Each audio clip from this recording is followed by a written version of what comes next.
Hello bachcho, let's read the question. So the question here is the oxidation state of sulfur in the anion SO3 minus H2O4 minus H2O6 follow the order. Okay तो हमें order correct order में लगाना है। तो सबसे पहले हम question के की कॉन्सेप्ट की बात कर लेते हैं। So the key concept of the question here is determination of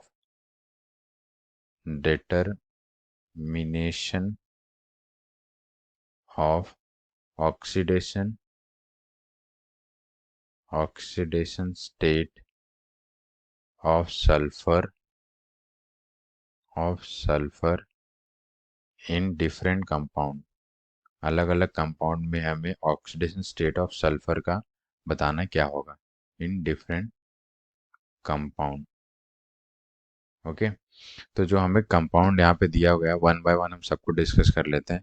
तो जो सबसे पहला दिया हुआ वो दिया हुआ है SO3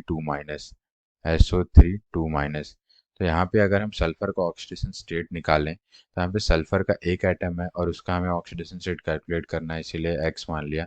प्लस ऑक्सीजन के कितने एटम है 3 और उसका जनरल ऑक्सीडेशन स्टेट होता है -2 और पूरे कंपाउंड में कितना चार्ज है -2 का।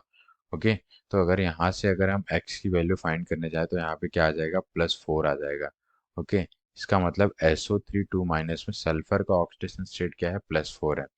अब हम सेकेंड कंपाउंड की बात करें तो सेकेंड कंपाउंड हमें दिया हुआ है H2O4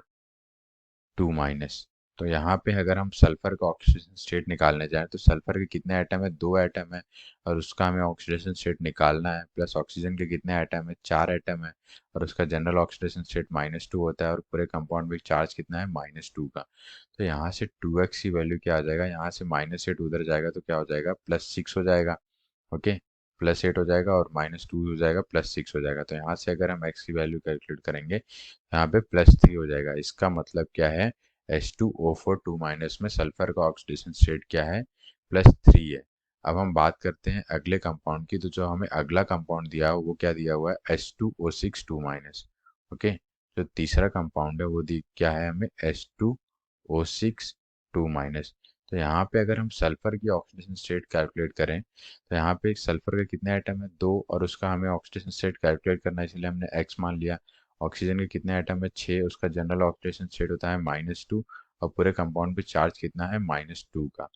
तो यहाँ से 2x की वैल्यू यहाँ पे क्या हो जाएगा 6 2 जा 12 -12 उधर जाएगा तो +12 हो जाएगा और -2 होके क्या हो जाएगा 10 हो जाएगा। तो यहाँ से x की वैल्यू क्या आ जाएगी +5 आ जाएगी।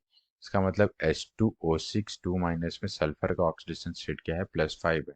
तो अगर हम ऑर्डर देखें तो सबसे ज़्यादा ऑक्सीडेशन स्टेट क्या है +5 का है, इसके बाद क्या है +4 का है और +3 का।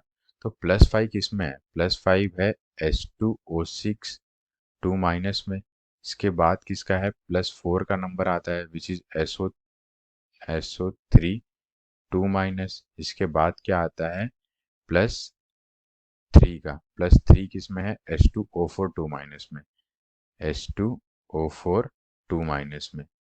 ओके तो यहाँ पे क्या है +5 ऑक्सीडेशन स्टेट है सल्फर का, यहाँ पे क्या है +4 ऑक्सीडेशन स्टेट है सल्फर का और यहाँ पे +3 है।